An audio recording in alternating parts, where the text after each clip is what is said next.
এটা হচ্ছে যে এই সিবিআই, তো আমরা জানি যে বিজেপির তিন জামাই আইটি ইডি সিবিআই। তো সেই চিত্রনাট্যগুলো এতটাই ক্লিশে হয়ে গেছে, এতটাই মানে মানুষের অভ্যেস হয়ে গেছে এগুলো দেখা বিগত 10-11 বছরে, যে আর নতুন করে কারোর মনে দাগও কাটছে না। মানুষ আবার আসলটা সত্যিটা বুঝে যাচ্ছে, বারবার ধরা পড়ে যাচ্ছে। এখন সারা দেশ জুড়ে, সারা বাংলা জুড়ে বলছে ধরা পড়েছে ভুইফোর, গদি ছাড় ভোট চোর। তো এই এই ব্যাপারটাকে ঢাকার জন্য অনেক কিছু করার চেষ্টা হচ্ছে।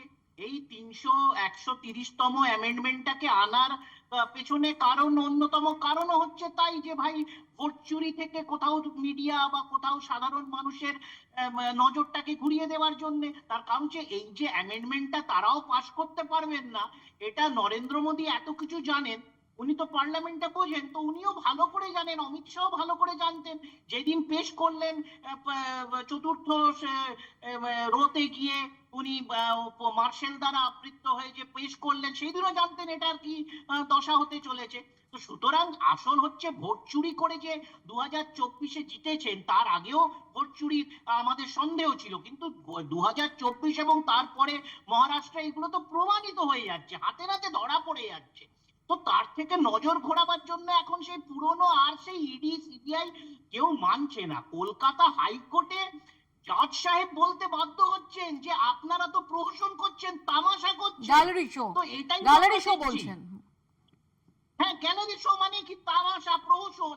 তো এটা তারা করছে, তো আমরা তো আগে থেকেই বলছিলাম এই করছে। আবার সেই সূত্র ফেরত চলে আসছে, সে অদ্ভুত সূত্র। এসে কে সূত্র?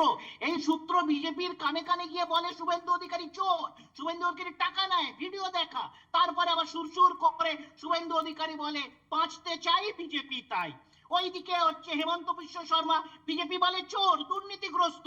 আবার তার কানে কানে মোদিজি বলে বাঁচতে চাই বিজেপি তাই।